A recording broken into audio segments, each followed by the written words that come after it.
Hello दोस्त। RRB LP technician परीक्षा में रिप्लेसमेंट पैनल पहली बार आईटीआई टेक्नीशियन का आया हुआ है। हालांकि एलपी के साथ टेक्नीशियन तो आया था, पीसीएम टेक्नीशियन के साथ आईटीआई टेक्नीशियन का आया था, लेकिन यहाँ पे आरआरबी भोपाल जोन डब्ल्यूआर के लिए, वेस्टर्न रेलवे के लिए केवल प्रोविजनल आईटीआई टेक्नीशियन 3 का पैनल आया हुआ है। कैटेगरी नंबर ध्यान से देखने पे दिखेगा 34 या 38 के समथिंग है, वो हम देख लेंगे जब हम वेबसाइट पे चलेंगे। तो कह सकते हैं कि पैनल आना बहुत बड़ी बात नहीं है। जैसा कि हम कहते हैं, हमेशा कहते आए हैं, रिक्वायरमेंट जिस पोस्ट की रिक्वायरमेंट होगी उसकी पैनल आएगी, ये हमेशा होते आया है। क्योंकि रेलवे की न्यू वैकेंसी जब तक नहीं आएगी तो वेटिंग से लेके कैंडिडेट को आगे प्रमोट करते जाएगा, लेकिन सबसे बड़ी चीज़ होनी चाहिए वहाँ की ज़रूरत। हमने एग्ज़ाम का रिजल्ट आने से पहले भी बोला था कि ज़रूरत बहुत बड़ी चीज़ है, अगर पोस्ट खाली है वो बड़ी चीज़ नहीं है। तो चलिए चलते हैं, देखते हैं वेबसाइट पे। हमारे पास वेबसाइट है भोपाल। यहाँ पे 2 पैनल आया है। एक तो दैनिक आज ही के डेट में 23 तारीख के डेट में, जो आप देख सकते हैं यहाँ पे 23/2/2021 और 23/2/2021। एक स्पेशल पैनल है, किसके लिए? आपका कैटेगरी नंबर 38 जेई के लिए, जेई वाले वैकेंसी के लिए।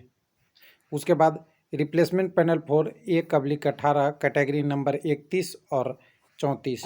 ये दोनों प्योरली रूप से आईटीआई टेक्नीशियन का है, क्योंकि एलपी के लिए कैटेगरी नंबर 1 और 2 था और पीसीएम टेक्नीशियन का 134 और 136 था।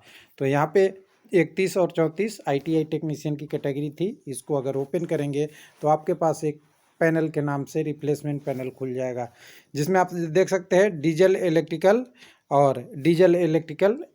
और मैकेनिकल डीएसएल लोको शेड वाला वेस्टर्न रेलवे के लिए डिमांड किया गया है।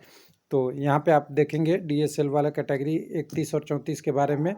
तो देखिए यहाँ भी लिखा हुआ है as per based of merit and post preference, जो कैंडिडेट ने दिया था और उसकी मेरिट जो बनी थी उसके अनुसार से वेस्टर्न रेलवे में मुंबई महाराष्ट्र के लिए कितने कैंडिडेट को रिकमेंडेड किया गया है। तो यहाँ पे आप लिस्ट देखेंगे तो 8 कैंडिडेट को, और ये 8 कैंडिडेट आईटीआई टेक्नीशियन के हैं।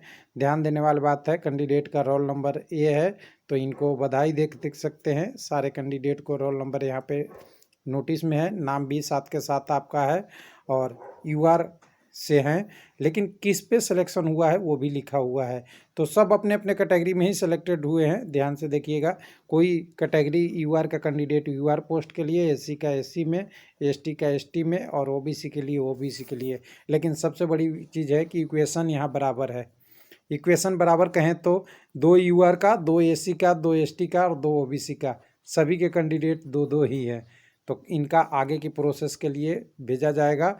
और यहाँ लिखा गया है, ये हमेशा लिखा हुआ रहता है कि रिप्लेसमेंट पैनल में आने में ऐसा नहीं है कि आपको जॉब देने का अधिकार दे दिया है आरआरबी। ये आगे की प्रोसेस में होगा, कहीं गलती वगैरह होगी उसमें भी हटाया जा सकता है, लेकिन जनरली समझिए कि पैनल में आने के बाद से ऑप्शन खुल जाता है और जॉब की पॉसिबिलिटी करीब करीब 90.9999% हो जाता है। 0.1% का नहीं कह सकते, लेकिन ध्यान देने वाली बात है कि यहाँ तक आने तक के लिए अभी टाइम लग सकती है, क्योंकि आगे के प्रोसेस भी टाइम के अनुसार से ही होगा।